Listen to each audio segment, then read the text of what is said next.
remembering that all impulses and urges are controllable. So I always use this analogy, but how often in their day do they get the urge to just tell their boss to fuck off? But how often do they do it? It's a strong urge, like the same way that I might get a really strong urge to go right in on a 6-pack of donuts. But I can choose not to, and you can choose not to.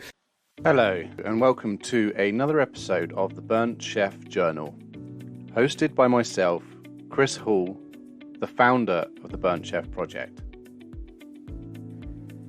As we are rapidly approaching Christmas, and it's a busy time of the year, we thought we'd focus on an episode that was focused around health, well-being and nutrition to give us something to focus on during the busy periods and to take us over into January 2022. So this week's guest is Jacob van Hoff, who is a personal trainer. He's also a fully qualified nutrition coach as well. And his goal is to help as many people as possible transform their body. He's worked with multiple professional athletes as well as normal people like you or I from regular jobs as well. So he's got a wealth of experience, and we touch upon various bits of fitness, impulsive eating, a whole load of nutritional information in here as well. So enjoy this episode. We'll put another one out just after Christmas as well, and that takes our total number of episodes this year close to 50. So 2022 is going to be a great year. We're going to have more episodes, more guests, and thank you for sticking with us, and I hope you enjoyed this week's episode. On the surface, we at Lamb Weston are a leading global frozen potato product provider, but hospitality is in our roots. We are helping to chip away the stigma of mental health in the industry and truly believe in well-being through potatoes, which is why we are in full support of the Burnt Chef Project. If you want to find out more about how we provide well-being through the humble potato, or try a free sample of our award-winning products, such as our proper British chips, the Dukes, follow us on Instagram at Lamb Weston UK. Jacob. Hello. Hi. How are we doing? Very well, sir. How are you? Yeah, not bad at all. Not bad at all. I'm off on holiday this week, so having a lovely, relaxed week in Edinburgh. Oh, lovely. Nice. What, have you got much planned? A lot of eating.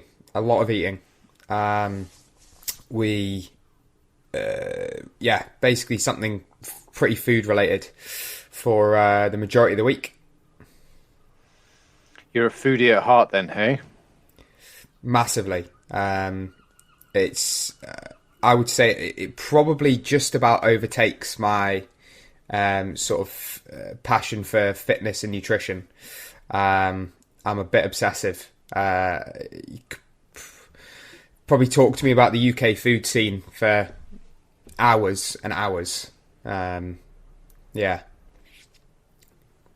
Nice. Well, I mean, I think we'll just roll straight into it because I feel that this is going to be quite a fluid conversation. But the premise of it usually is just to find out a little bit about your background and find out who you are.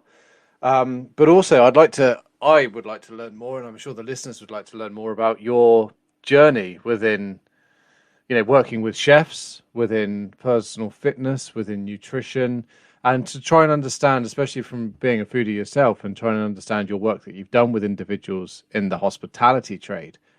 What exactly is it that makes our well-being difficult, and what can we do to change it? So, I mean, how long have you been doing what you've been doing for? How old am I? About 5-6 years. 5-6 years. And yeah, in terms of working as a nutritionist, it'd be 5-6 years. I've worked as a personal trainer from 2018, the start of 2018.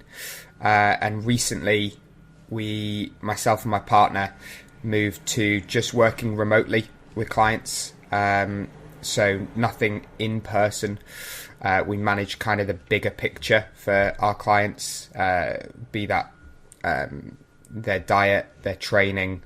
We place quite a lot of emphasis on, you could call it the bigger picture. So, a lot of my clients will be doing things like meditation, journaling, a gratitude journal, and really looking at how all of those things tie in. Probably my clients, their biggest or the most common client I work for struggles a little bit with their relationship with food. A lot of them, from the way that we are, also quite like to eat out, so that can be quite a challenge for them, how they balance wanting, maybe they have sort of aesthetic goals or just a way that they want to feel even, and they're struggling to balance doing that, eating out, enjoying their diet while having fitness and nutrition goals. So a big part of our practice, I guess you could call it, is working on people's relationships with food, encouraging them to enjoy their diet, not to become too overbeared with stressing over, I guess, the minutiae, to be quite frank. Yeah, I mean, there's so many different diet fads out at the moment, such as, do you put yourself on a shake diet, or do you just do the paleo or the keto, or, what is it that you need to do that's going to make you thin and make you look great because everyone wants to be a model or whatever it might be. I think we as a society have perhaps got away a little bit from the fact that we're all about extrinsic value at this moment. Like, how do we look to others? It's not about how do we feel ourselves. But it is also, ultimately, from my understanding, having done a lot of fitness in the past, is you need to burn more than you put into your body, and you need to be able to do it sustainably without yo-yoing and making your body feel like it's lacking anything, so that it grabs hold of it with two hands and then stores it. Would that be a fair thing to say? Yeah, certainly from a fat loss point of view, you'd have to burn more than you take in. I think sometimes one of my slight bugbears with nutrition is that just a lot of the focus on nutrition is exclusively about fat loss. So even like the first statement that you've said there is you have to burn more than you take in. Well, only if you want to lose weight. And I think as in my industry, certainly, being the fitness and wellbeing industry, we need to actually start talking a lot more about not just fat loss, not just weight loss. Yes, there's an obesity epidemic and there's a lot of people who do potentially need and want to lose weight. But there's also lots of people out there who are perfectly healthy weights, but are just bombarded with fat loss and weight loss and Love Island stars and etc. And it becomes, well, I probably should be losing weight, shouldn't I? Because everyone else seems to be. And, I've got clients who I regularly have clients come January each year who have no need or desire or goals that revolve around weight loss, but yet they get pulled into it. They're like, Jake, maybe I should be dieting because everyone else seems to be. I'm like, no, you're sweet. You enjoyed Christmas, but in the right way. You may have gained a few pounds, but when you actually give yourself full permission to enjoy your diet, and you've done that for the whole year, you don't rip the arse out of it at Christmas in the same way. Most people spend most of the year kind of eating or telling themselves they should be eating a certain way, kind of yo-yoing in that whole journey. Come December, they decide to write the whole thing off and go, oh, I'm going full-blown, right, lack of a better word, fuck it mode. And come January, they're in an absolute overindulged state where they feel like they need to diet.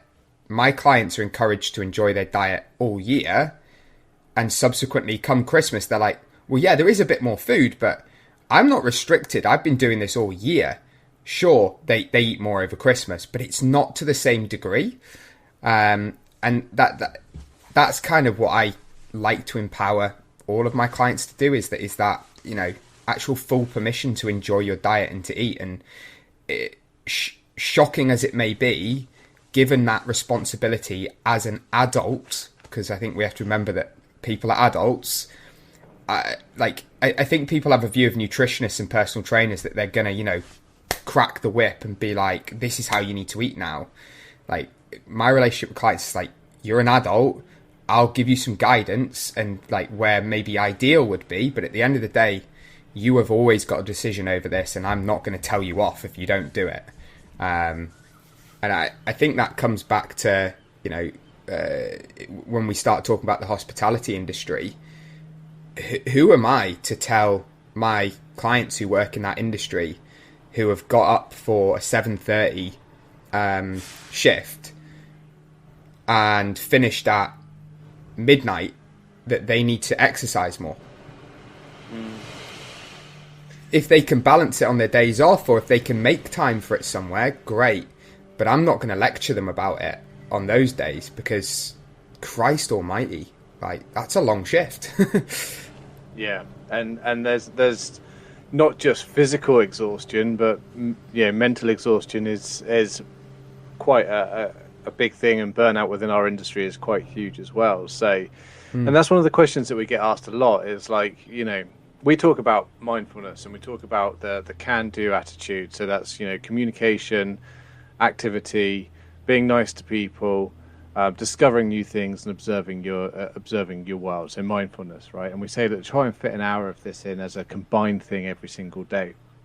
When people go, well, I wake up, I've had 3 hours sleep, I go to a shift, I'm doing my shift, and then I finish, I get home, I see the kids and put them to bed, and I've not literally got much time for myself. So, like, how do people try and implement some healthy, even if it is just nutrition or exercise, how do they fit that in, and what can they do if they are struggling for time?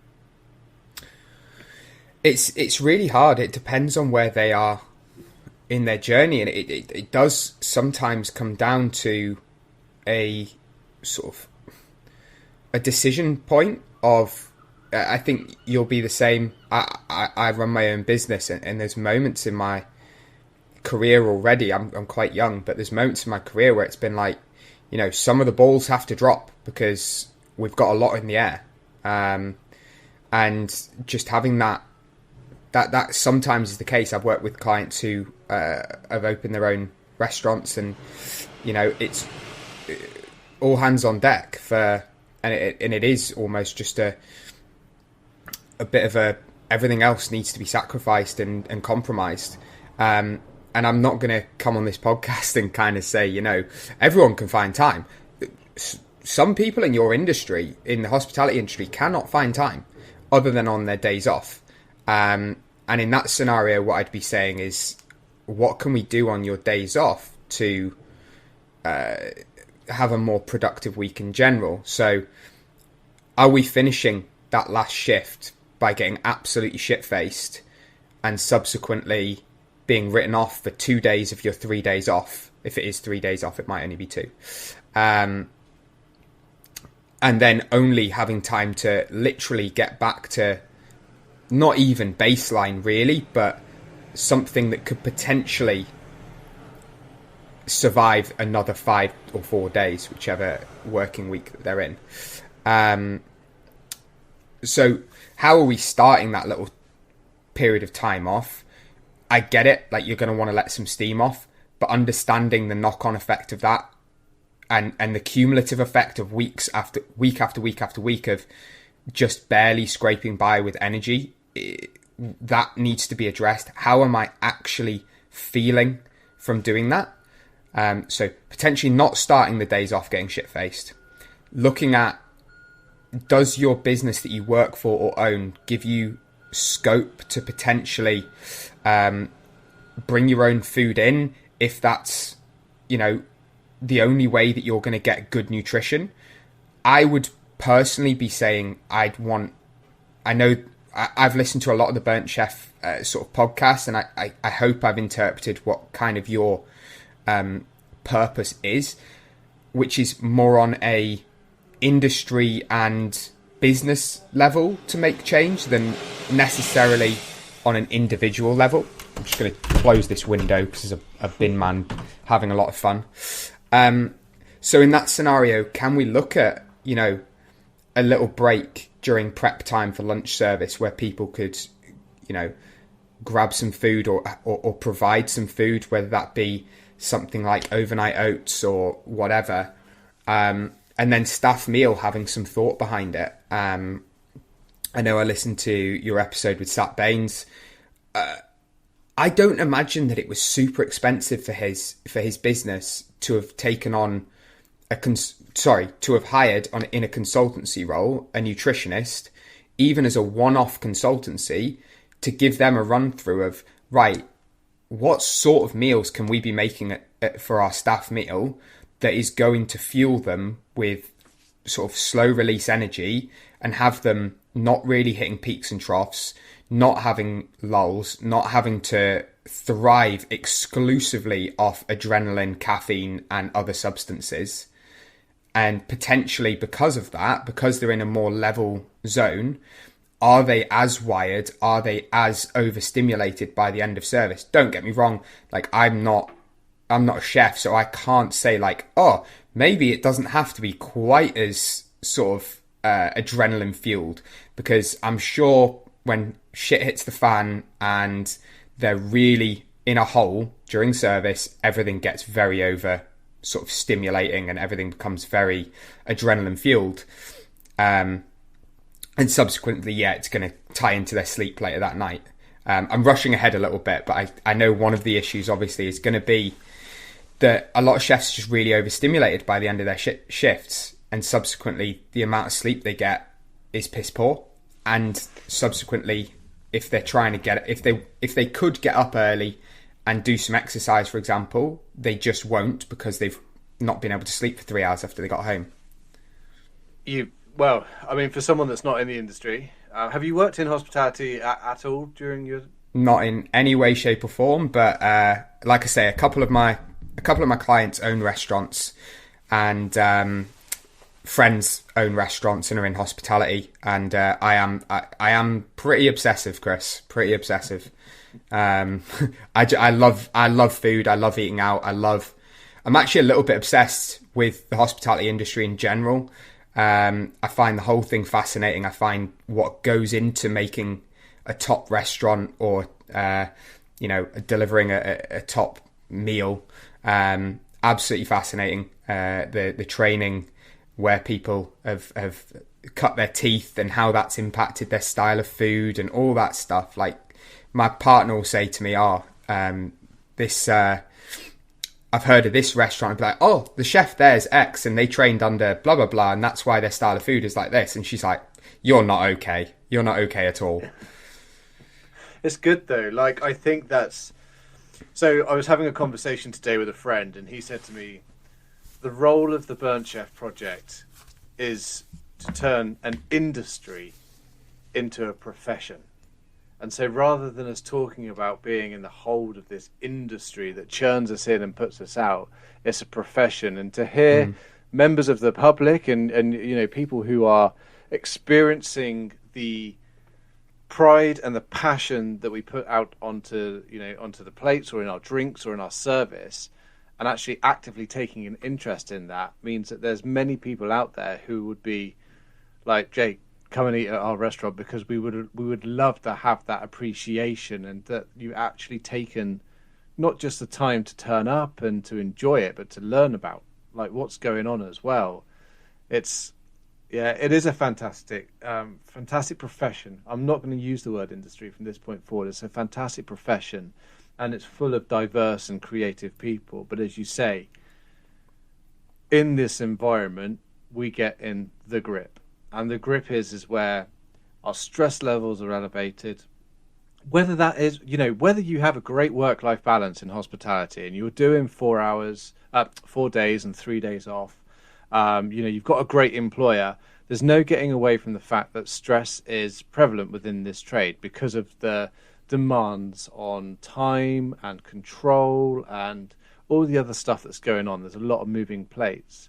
So how do people break that cycle? Because I know myself that when I'm stressed, instantly want a carb load. Give me the sugariest, fattest, whatever it is. I want to feel full. I want to feel happy. I want to feel like satisfied. Like, how do you actively get your clients to break that cycle and go, okay, see what you're feeling? It's like emotional intelligence, I guess it is, isn't it, really? Yeah. So I guess that's a two-part question, which is, how do you stop the impulse? And that applies to all my clients. Every single one of them will experience, and I think we all experience, emotional triggers towards food. I'm sad, I'm happy, I'm stressed, etc. So in those scenarios, it's about pressing pause a little bit, and that is a skill in itself. So can we slow down your breathing? Can we actually have a little bit of logical thought? Because often, and I'm speaking more on a general level with my clients, maybe clients who struggle a little bit more with overeating when they get emotional, and a more general population, but everything speeds up a little bit. So angry about this, blah, blah, blah, blah, blah, right, that cupboard bar, that food, and it's gone. And they're already eating it, and it's already, and then 5 minutes later, potential remorse or guilt or whatever it is. And in the hospitality industry, it may not be remorse or guilt. It may just be that they then feel crap half an hour later. So that's the first thing, is just slowing things down, actually taking a little pause, to slow your thoughts down, to kind of control your breathing and not get into a real adrenaline, spare of the moment kind of thing. Remembering that, and I think we forget this with food, remembering that all impulses and urges are controllable. So I always use this analogy, but how often in their day do they get the urge to just tell their boss to fuck off? But how often do they do it? It's a strong urge, like the same way that I might get a really strong urge to go right in on a 6-pack of donuts. But I can choose not to. And you can choose not to. And it's coming back to, why do you choose not to tell your boss to fuck off? Well, because it has some serious ramifications which you don't want to experience. So then we come into the second part of the question is, why do you want to eat this food and not want to eat this food? So you want to eat, let's just call it the donuts. You want to eat donuts because they're really tasty. They're probably quite convenient right now.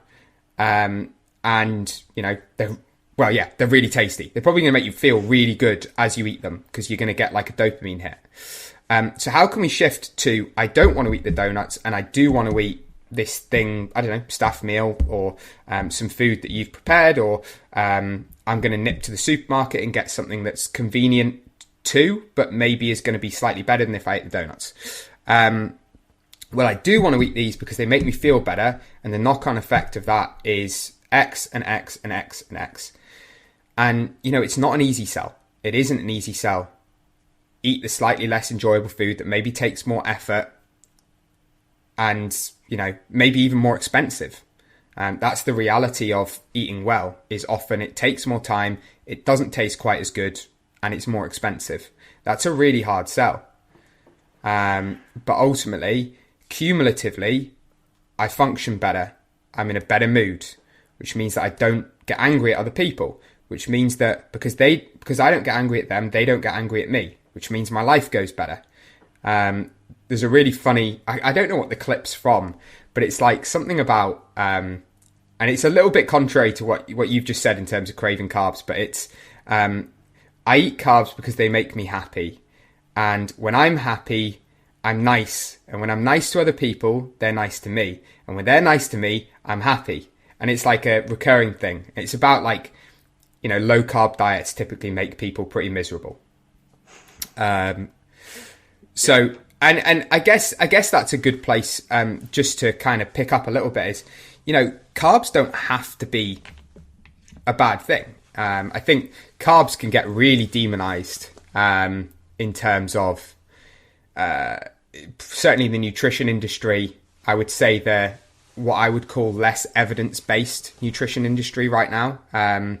So I'm very rooted in science, in where the research is right now, and what the leading practitioners are doing. I've got mentors who are kind of the top nutritionists in the world, and there's a lot going on about sugar.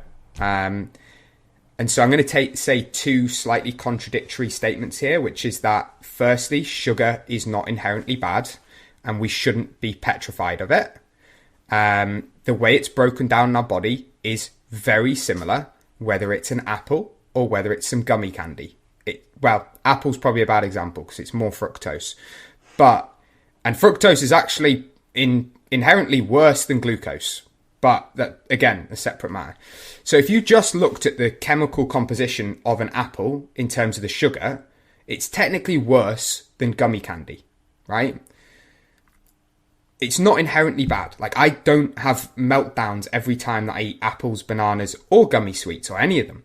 The same, I don't have meltdowns when I eat white rice. Like, it's more about the overall picture of the diet. And actually, the analogy, I was speaking to a friend who's a chef in preparation for this podcast, kind of just going over a little bit more of like, if I say this as a solution sort of thing, does that actually fit with your business? Is that actually implementable? And anyway, one of the things I was saying is the reason I think that sugar gets such a bad rap is that people, and I've already kind of covered this earlier, people generally fall into two camps, which is that they eat like a dumbass or they eat pretty good.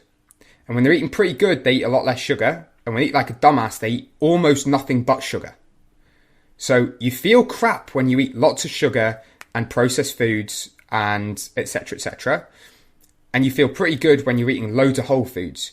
But actually, if you eat lots of whole foods and then don't stress if you have a chocolate bar, even every single day, like if you just have like one of those normal bars of dairy milk, like the single serving ones, if you had one of those every single day, but you were eating 5 to 7 portions of fruit and veg, lots of whole grains, some healthy fats, a decent amount of protein, you would be significantly healthier and feel significantly better than 99.9% of the population. And happy because you're eating a chocolate bar every day. So that's kind of the premise of my views on nutrition. The second part of that is to say that sugar is not a great option when you're about to do a long shift as a chef. And I think that is worth noting. But I would personally recommend some carbohydrates before a long shift for a chef. Like before a typical dinner service, which will be the longest shift, would be running, would they start about 4:30 in terms of like maybe getting prepped? Yeah, I mean, depending on when your mise en place is done, but you could say that anywhere between 4:30 to 6 o'clock you'd start, and then you'd finish your service, last courses away anywhere between 9 and 10, possibly even later in some venues, and then obviously you've got clean down afterwards. So really, you're not going to be finished for a good 8 hours. Yeah, so we're saying 8 hours. I'd recommend some carbohydrates in there. I'd be recommending just the composition of that meal to create a slow release environment. So when we have protein and when we have fats included in a meal, it slows the digestion of the composite factors. I don't even know if that's a decent statement. Composite factors. I think that might just be waffle that's come out of my mouth. Well, the component, we'll call it the component factors. Yeah. I can sometimes just say things really convincingly and nobody bats an eyelid. I'm like, that was waffle right there.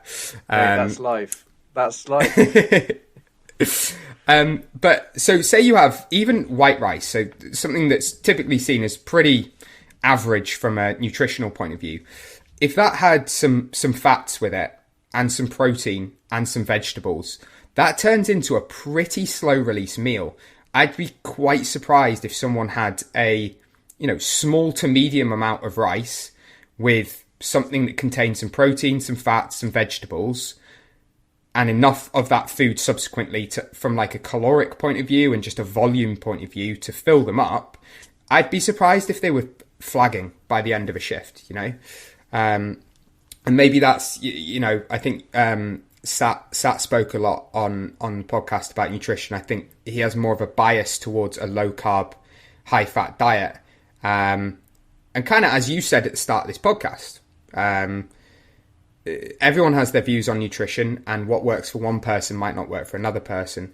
And we all are a genetically individual sort of species, not species, but creatures.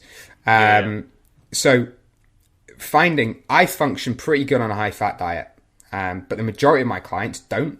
They actually work better on carbs, which is no surprise because it's the human body's primary source of fuel. And I think that's kind of what I wanted to touch on. I've just waffled a fair amount, but carbohydrates are the body's main fuel source. If you try to create too slow release of an environment by reducing carbohydrates, you open yourself up potentially to a lull because you're trying to force the body to run on fat when it's not used to that. So say someone like Sat, for example, I think eats a generally low carb diet a lot of the time. His body's going to be like, fats, I love fats, I have fats all the time. And it's kind of adapted to that environment. If his staff, for example, aren't used to that and then go into a high fat meal, their body's going to be like, where's that energy I usually have from carbohydrate? And it's actually probably going to be a little bit pissy about it. I guess it's, not having a straight answer for every person, which isn't a good answer for sort of making a staff meal, but that's where you play it safe. That's where you go probably with the carbohydrates, but a moderate amount of fat, and making sure that it's a generally slow release meal. Yeah. It's interesting you should say that. I mean, so from my personal experience, I spent 3 years training 3 times every single morning, 5 o'clock every morning down the gym, plus I play rugby 2 or 3 times a week. And I decided that after bulking, I decided to try and cut. So I cut out as much of the carbs as I could. I lived on high protein, a lot of vegetables. And admittedly, I felt great. The weight loss and the fat stripping was brilliant. But I really, really struggled with energy, especially when my job was quite demanding at the time, plus you're doing a lot of physical activity. So from what you're saying, it's really a case of feed your body, firstly based on what your body's preference is, because you're not going to be able to flick a switch and get it to change to burning different fuel sources, but also feed your body based on the environment that you're in. And if you are working long hours and you're burning thousands of calories, walking, if you're front of house, you could easily do 20 miles in a day, then you need to ensure that you've got the right level of carbohydrates to keep that slow and steady release going. But that's from not being a nutritionist, only from personal experience. Would you say that's a fairly good summary? Yeah, I think there's in sports nutrition, there's a good term, which is fuel for the work required. So if you've got quite high intensity stuff coming up, then you want to be fueling almost entirely on carbohydrates because they're quicker releasing and they're more available for your body. And by carbohydrates, I'd say, actually quick release carbohydrates. I think for hospitality, it makes sense to, the hospitality profession, that is, it makes sense to have a good blend. Their body's going to be comfortable running on both. But I think being too dominant to one or the other, between carbs and fats, that is, it's probably not ideal. I think if you're primarily running on carbohydrates off of, say, a pre-service meal, then you probably will manage to go through them by the end of service, probably, and have a bit of a lull. If you ran entirely on fats, you may find that those first 3 hours you've got nothing. And generally, you may just feel like you don't have the sort of snap and the let's go kind of energy to you. Having actually a bit of a moderate blend of both, not going super high in carbohydrates, probably fairly slow release in an ideal world, and not super high in fats or low in fats, it's probably going to give you the best environment.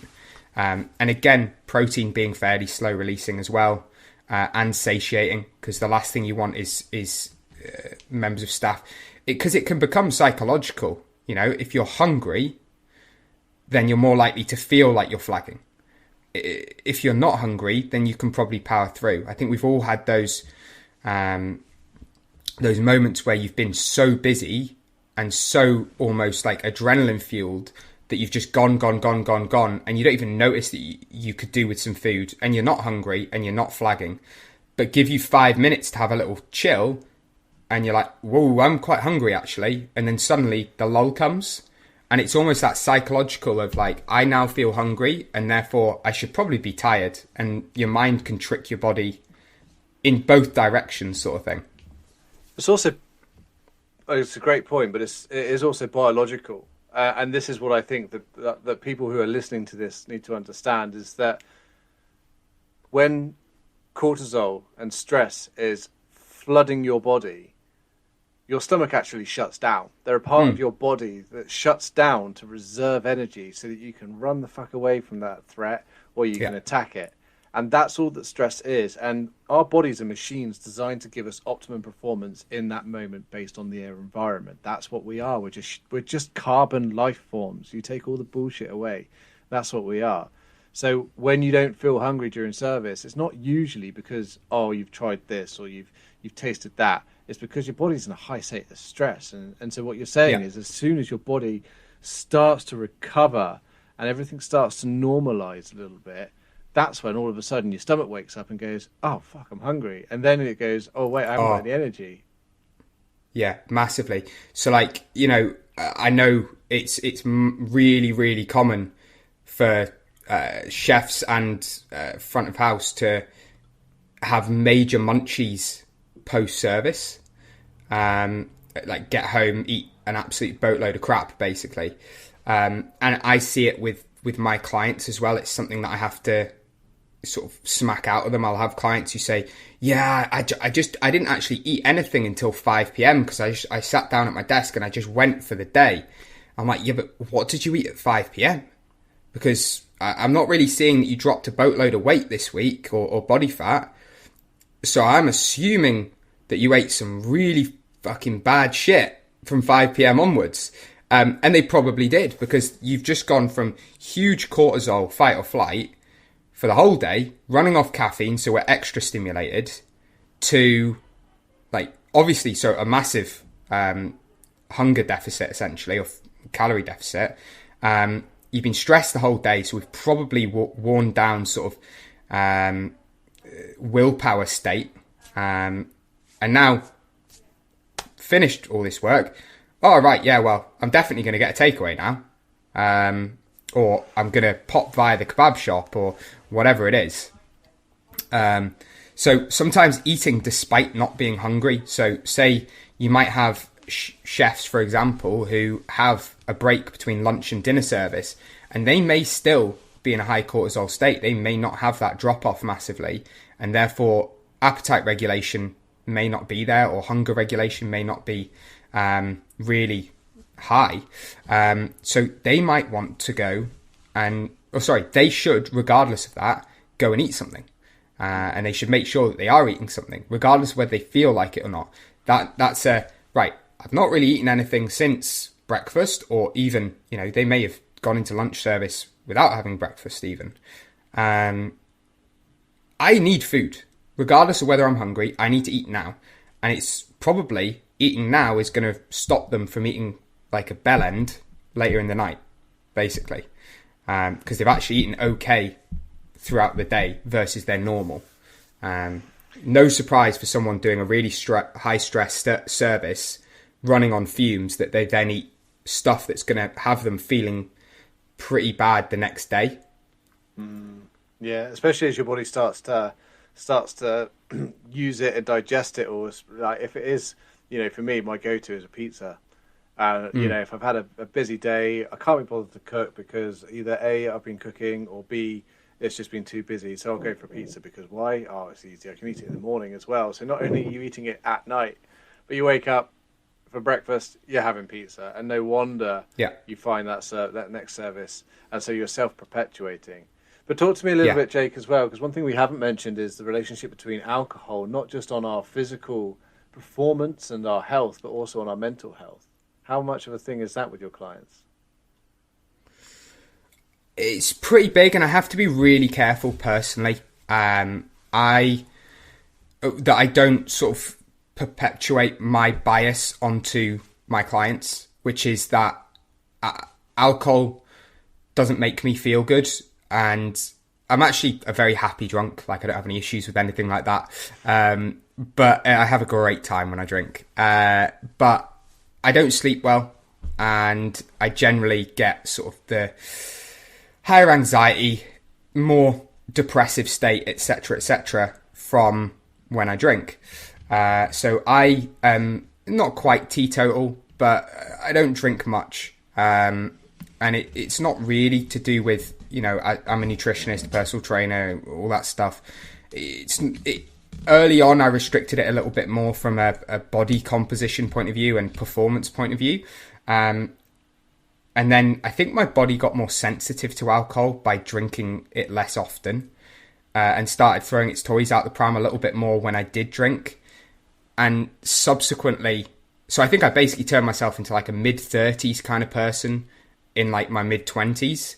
Because I basically feel the same as what all my sort of middle-aged clients say they feel like. Oh, the hangovers are worse and blah, blah, blah. So I have to be careful because, you don't want to just apply your own biases. I talked about being evidence-based with nutrition and fitness. And that means not just using an N equals 1, not just using, I feel this when I do this, so you feel that as well, so you shouldn't do it.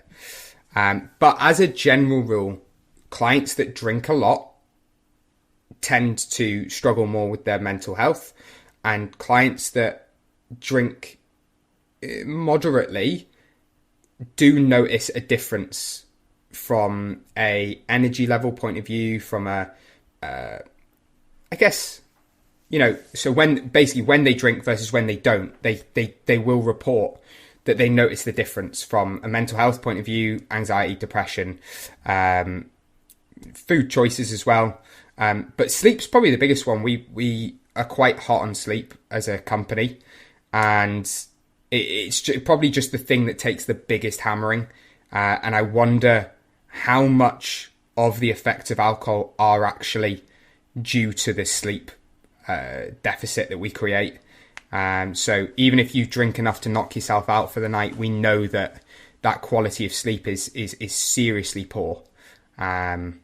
So in short, it has a huge effect. Do I think that it means that everyone should stop drinking? No. I think a lot of people drink for enjoyment and drink just to take a slight edge off. But I think we have to be careful, and it's something that I would bring up with all clients is, are we medicating with alcohol? Because we don't want to medicate with alcohol, and we don't want to medicate with food. So as a nutritionist, I have to have conversations with people. Are we medicating with food? Are you feeling anxious and eating to try and cover that up? Are we feeling stressed and medicating with wine to cover that up? Can we actually get to the root of that anxiety, the root of that stress? Why am I feeling like this? Oh, well, I'm worried that the business is going to struggle because it's a post-COVID world and blah, blah, blah. Right, write that down. Sit with those feelings. Map out what you can do about that thing that's stressing you out, instead of having it as an ambiguous entity that lives in your brain of, oh, maybe the business is going to go under. Right, well, what can you do to prevent that as an individual? Go through all of that, write it down. Yeah, it's much more work and it's much more effort, and it's, on autopilot. Just having a few glasses of wine is a lot easier than actually living with these unpleasant thoughts and addressing them. But one's definitely not going to make any difference, and potentially, because you're going to feel like shit the next day, make it worse. And one might actually help you to address that stress, anxiety, or whatever, and have it not be a problem anymore.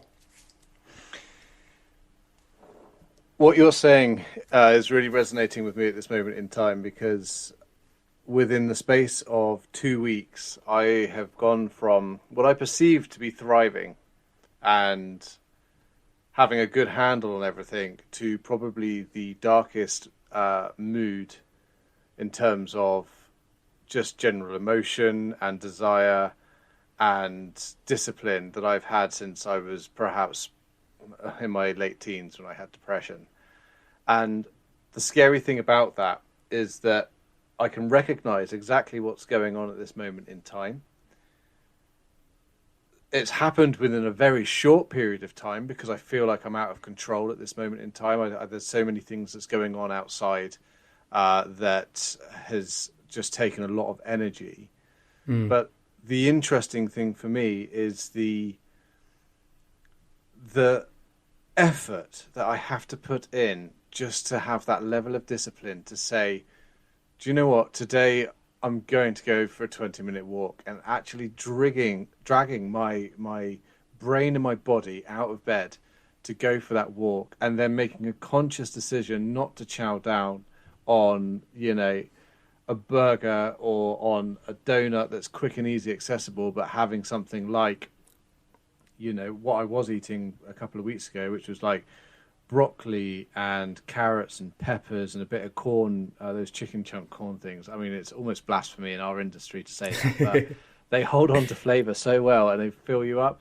But yeah, it's a real struggle. And I think that it's almost a self-fulfilling prophecy. If you're not taking the steps that you need to regulate your alcohol intake, know when enough's enough, eat the right levels of food, make sure you're getting the right level of exercise, then you're going to end up where I am now, which is thinking there's no point to anything at this moment in time. So it's really, really difficult because your body has your brain has a very good way of working against you. When it doesn't want to do something, that's it. I'm not saying game over, because there is a way out, but you have the effort and energy it requires to get that forward momentum is unreal.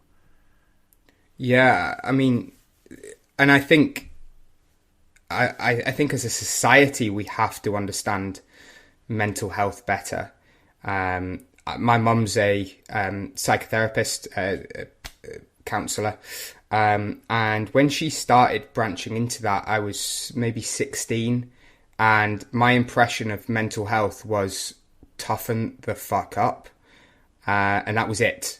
Of course it was. I was 16. I'd never had a problem in my life. And sort of over the last 10, 11 years, I've worked with a lot of people who struggled with their mental health. And I've struggled with it myself in a couple of isolated periods. And we have to start to understand that, depression has a real recurring effect on itself of almost... It's almost like, the film Venom, the Tom Hardy one. It's almost like depression is like venom, and it's kind of living inside you, and it wants to keep sort of thriving off you, and it leads you to more depressive activities. Right, I'm gonna socialize less, I'm gonna eat worse, I'm gonna move less, I'm gonna have less fresh air. I'm going to do all these things to make you continue to feel as shit as I possibly can, so I can continue to thrive in your body.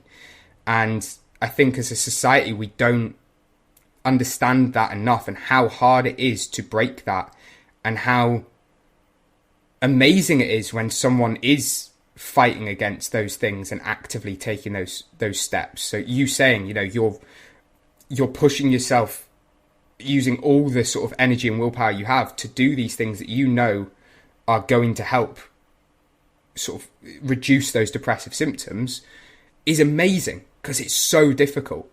And how often do you hear someone, thankfully a bit less nowadays, but how often do you hear someone like, why didn't they just do something? Like, why don't they just do this? Like, sort of those words, why don't they just?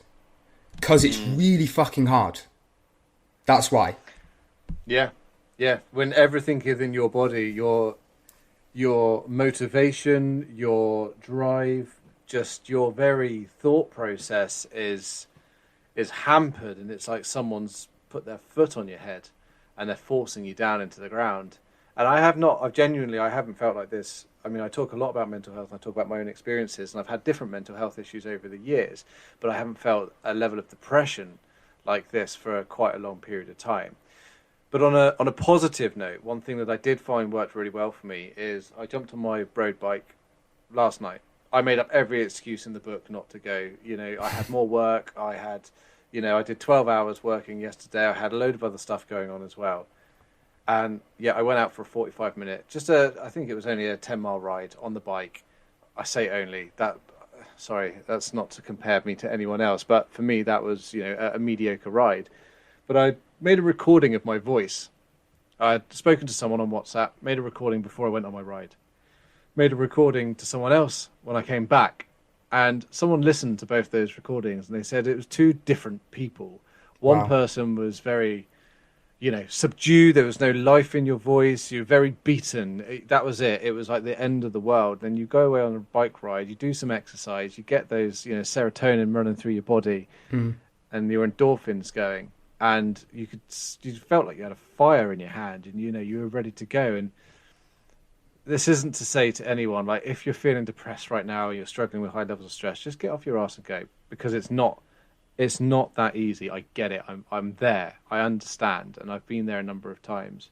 But just setting those small challenges, like you said about the journaling, writing in your journal, what are the things that I'm concerned about currently? And what am I going to do for myself today? Like, how much water have I drunk? What vitamins have I put into my body? When was the last time I went outside and went for a walk or did some exercise? And I think it's a very good way of putting yourself back into that cycle. Little things, one step at a time. The clients we work with, we have as part of their check-in process each week, they have a habit checklist. So each week they have some basic habits, whether those be to do with health, nutrition, mental health, well-being. And it might be that I'm asking them to do a daily gratitude journal. That's quite a common one. So just write down one thing that you're grateful for each day.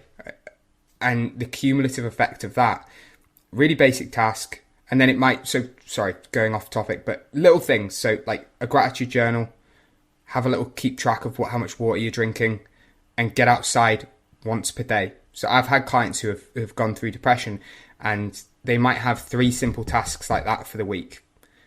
Get outside. I don't care what you do. I don't care how far you walk. Outside once a day. Water, gratitude journal. And those are 3 kind of very different ways of improving mood. So the gratitude journal, we're reframing our mental state. We're looking at things that we can actually be grateful for in our life. And it can be as simple. Like I'm not being like, I'm grateful because my life's amazing and blah, blah, blah. Literally, I'm grateful the sun's shining today.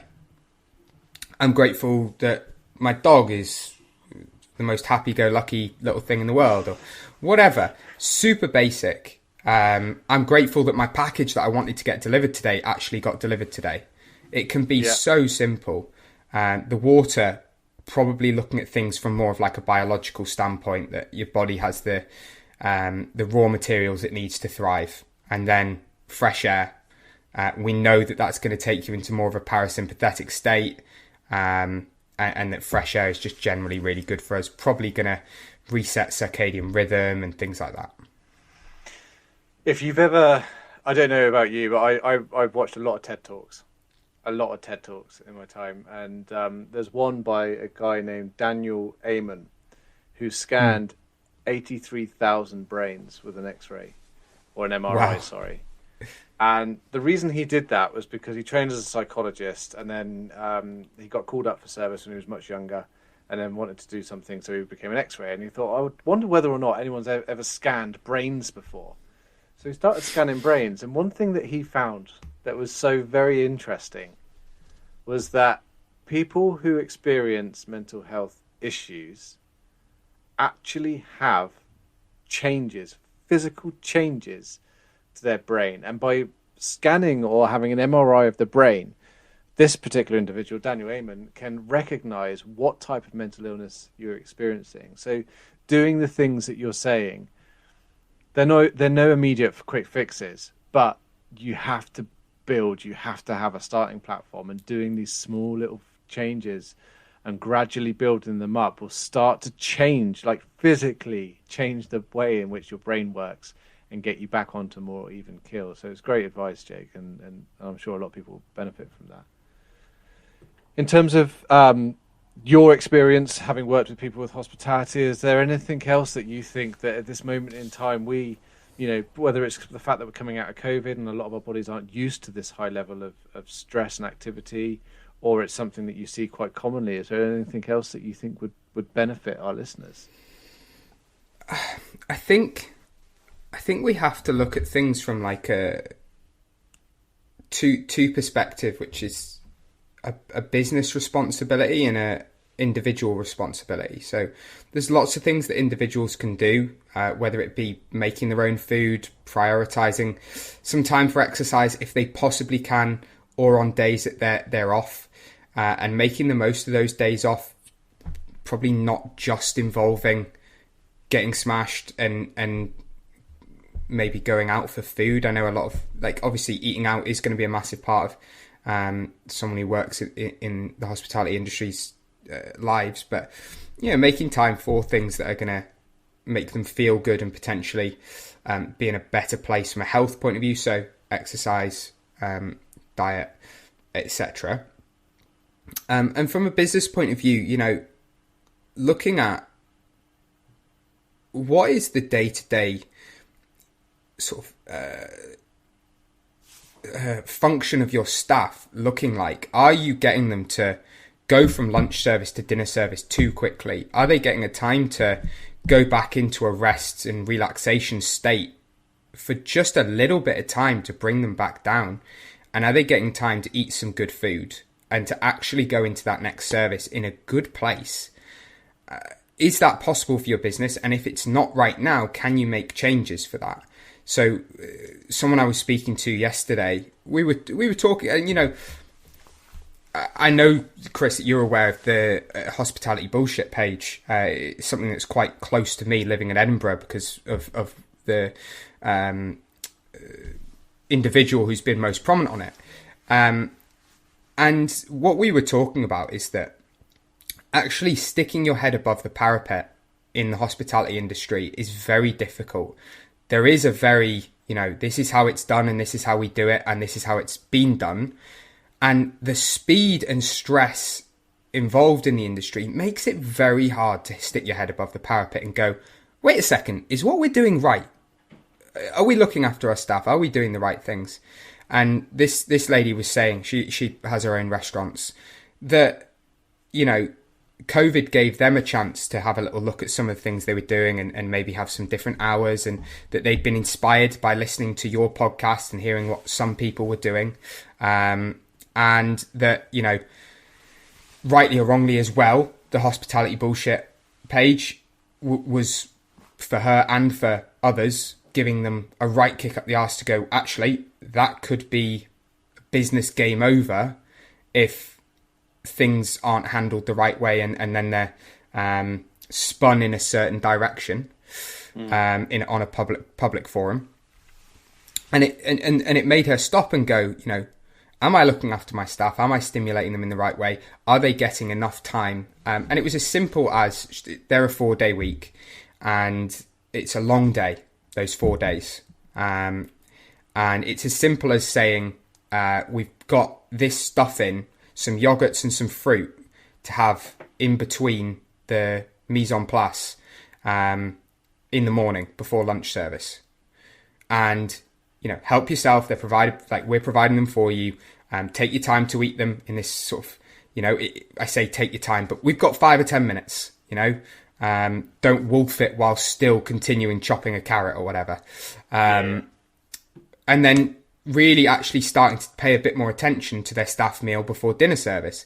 And she was saying, it's not easy because they've got 2 restaurants and fairly new-ish business. It's doing well, but it's new-ish and the momentum's going well and they want to just keep going and keep pushing, and they're opening a new site and they want to, now they want to do X differently and they want to push the direction of this.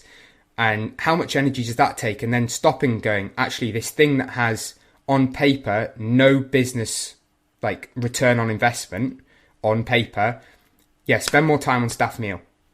Yeah, but I don't make any revenue from that. That's difficult. And I know that you've done some, you've got your calculations on the amount of money it takes to retrain a staff member versus keeping them, and I would say add into that the amount of money that you make by happy staff putting more work in, getting more creative dishes, getting better executed dishes, subsequently a better customer experience, who tell more people about the experience they've had. So you're always full. So, and we can spin it in a business direction because that's what's going to need to be. That's how it's going to need to be for some people. I'm a business person myself. I like making money. I like my business doing well. I like being able to grow the business, and that's fun and that's good. And we want to create great lives for our families and all these things. But, so spinning them back in that direction, I get it. So putting some attention on the staff meal, putting some attention on how likely are my staff to be feeling good right now? Am I just grinding them into the dust? Because I think the beauty of this podcast and this whole project, and also things like the hospitality bullshit page, is that they are right here and now saying to this profession, things can't be done in a way that makes people feel shit. Spin it however you want, but people need to feel good. And my message from a business point of view would be, as a business owner, think, am I actually looking after my staff in the hours, in the food that I provide, in the time that I provide for them to eat that food, and in the way that I make them feel by making that time and that food available for them? Because I know how common it is for it to just be, staff meal is almost like just the stuff that gets sent back from the restaurant. And that's not, how does that make your staff feel? Not great. Yeah, valuing them. And as you say, this hospitality bullshit page has driven a message which has been long outstanding in this industry, which is that the hospitality profession is at this moment in time an industry that's not equal and it's not fair compared to other industries. Where the Burnt Chef project sits with regards to this is that we are the solution. We'll provide you with the free training, like the nutrition training that we've just launched on the Burnt Chef Academy, the mental health training, the managers training, the writing bullying policy documents. And so I think rather than be at loggerheads with anyone else who wants to see a change in this industry, we need to be working together for a sustainable industry, because this is the whole reason why this started back in, May 2019, is because I've worked in many different industries and none are quite like this. None are as beautiful and as exhilarating as the hospitality industry, but none are as fair and equal on the people that work in it compared to other industries. So I think it's now's the time. We're at the start of something great. But as you said earlier, it's rather than looking at how things have been done and just going along with it, it is a case, and it's going to take many more of us to be able to put our hands up and go, actually, do you know what? Fucking hell, I've got this wrong. And rather than those people who have had it wrong in the past being chastised and dragged through the streets, we should now look at those people and go, you've changed. You've identified the areas that are of concern. You acknowledge the fact that what you've learned and the behaviours that you've had have been incorrect and they've been damaging. Those are the stories that we need to be telling. So thank you for bringing that up as well. Very topical. Yeah, I think like my tiny bit of 2 cents on it is people just don't like hypocrisy. That's the only thing people don't like. And, I listen to, having consumed all of that content of, how terrible are these people, I listened to Staff Canteen podcast with Daniel Clifford on it. And he said, I was an absolute monster. I was horrible. I wouldn't want my children or anyone else's children to work for me or anyone like me. And you go, yeah, okay. So you were a dick and you say you're a dick and you were horrible to work for and you say that. And I don't want to go back and drag that up and go, what a terrible person. How could he have behaved like that? I just go, I'm really glad that he's changed and he's learned his lesson, if that's what's happened. As with anything in life, when someone says they're great and then they're not, that's more difficult. But that's how the Burnt Chef podcast is. And I've always said, even the early days when someone said, what happens if you get someone on who doesn't practice what they preach? And I said, well, they're coming into the public domain. If it turns out that they've come on and that they said that they're treating their staff like royalty and that they are the best employer in the world, and all of their team hear that, and actually get in contact and say they're not, then that person has then set themselves a standard that they need to be responsible for. So totally. And that's not your responsibility, is it? Like, you can't come on and go, well, I fact checked all that, and actually you don't do this and you don't do that. Podcasts and social media and all these things are, domains where you hope that people speak the truth, especially interviews, because as you say, people are going to figure that out one way or another. Yeah, exactly. And I wouldn't say it's up to you to be responsible for what people say. I mean, people may come out after this interview and be like, Jake Van Hoff is the worst nutritionist. He cares nothing for my mental health. He tells me all the time to just suck it up. And yeah. Well, so, thanks, Jake. I'm glad that my fact checking and my research on you has been wasted. Great. So this episode won't be going live, but no, it's been interesting. For me, it's been interesting speaking to someone who isn't in the hospitality industry, but has a great interest in it. And obviously, you've done your research, you know what you're talking about, and thank you for that. Especially from an outsider's point of view, so to speak. And yeah, if our listeners wanted to find you, where's the best place that they can get hold of you for more info?